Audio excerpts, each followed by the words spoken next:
এই মহিলাটি কখনোই নিজের মেয়েকে স্কুলের গেট পর্যন্ত নিতে আসতেন না। প্রতিবার তিনি মেয়েকে একটু হেঁটে আসতে বলতেন, তারপর দূরে গিয়ে গাড়িতে তুলতেন। সেদিন যখন মহিলা মেয়েকে নিতে এলো, তখন এক ছেলে ইচ্ছে করে মেয়েটিকে ধাক্কা দেয়। সে মেয়েটিকে গরিব ঘরের মেয়ে বলে অপমান করে, আর সহপাঠীরা হাসতে থাকে। তারা বলে, তোর মা তো গরিব, তাই তো তোর জন্য গেট পর্যন্ত আসে না, তোদের গাড়িও নেই। এই কথা শুনে মেয়েটি ভীষণ কষ্ট পায়। গাড়িতে বসে রাগে সে মাকে জিজ্ঞেস করে, মা তুমি আমাকে স্কুল গেট থেকে নিতে আসো না কেন?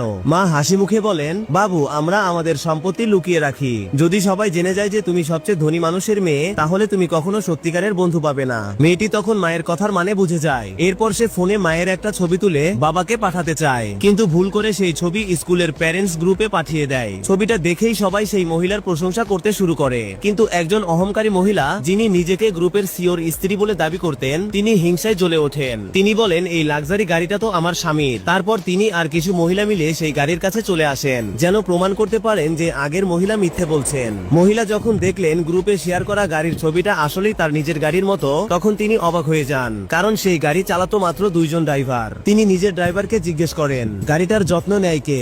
ড্রাইভার যখন দ্বিতীয় ড্রাইভারের নাম নেয়, তখন অহংকারী মহিলার মুখ ফ্যাকাশে হয়ে যায়, কারণ সেই দ্বিতীয় ড্রাইভারই ছিল তার স্বামী। সত্যি তখন ফাঁস হয়ে যায়। সে মহিলা তার স্বামীর পদমর্যাদার সুযোগ নিয়ে মিথ্যা বলেছিল যে সে সিওর স্ত্রী। এমনকি এই মিথ্যাও বলেছিল যে গাড়িটা তার স্বামী তাকে উপহার দিয়েছে। রাগে সে চেঁচিয়ে ওঠে, এখনই এই গাড়ি থেকে নেমে যাও। কিন্তু মেয়েটি ভয়ে কাঁপতে থাকে, বলে, মা আমার খুব ভয় লাগছে। তখন মহিলা ড্রাইভারকে বলে, চলো আমাদের বাড়ি নিয়ে চলো। অহংকারী মহিলা তখন রাগে একটা ভয়েস মেসেজ পাঠায়, যদি এই মহিলা আমার গাড়ি নোংরা করে দেয়, তাহলে সারা জীবনেও এর ক্ষতিপূরণ দিতে পারবে না। এই কথা শুনে মহিলা স্তব্ধ হয়ে যায়। তার মনে হয় হয়তো তার স্বামীর আরেকটা স্ত্রী আছে অন্য কোথাও। কিন্তু মেয়েটি বলে, মা বাবার সব টাকা তো তুমিই সামলাও, বাবা চাইলেও আরেকজন স্ত্রী রাখলেও তার কাছে টাকা থাকবে না। তবু অহংকারী মহিলা চুপ থাকেনি। সে শিক্ষককে বলে, এই মহিলাকে গ্রুপ থেকে বের করে দাও। শিক্ষিকাও তার কথায় সায় দেয় এবং বলেন, এরা বাচ্চাদের ভুল শিক্ষা দিচ্ছে। মহিলা অনেক বোঝানোর চেষ্টা করেন, কিন্তু শিক্ষিকা তার কোনো কথাই শোনেন না। তারপর অহংকারী মহিলা নিজের ছেলের জন্মদিনের নিমন্ত্রণ পাঠায় সব অভিভাবককে,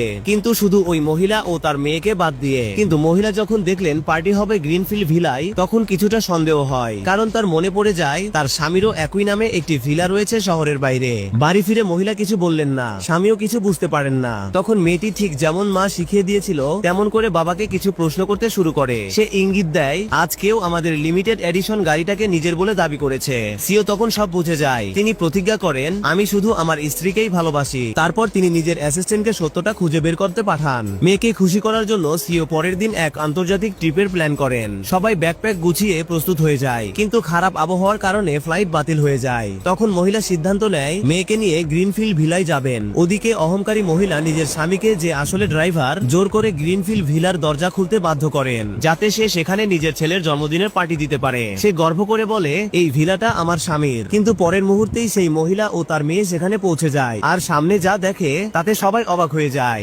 এই জান্নাতি পাথর দেখে যে শেয়ার করে দিবে, তাকে মরার আগে একবার হলেও মক্কা হজ করার তৌফিক দান করুন।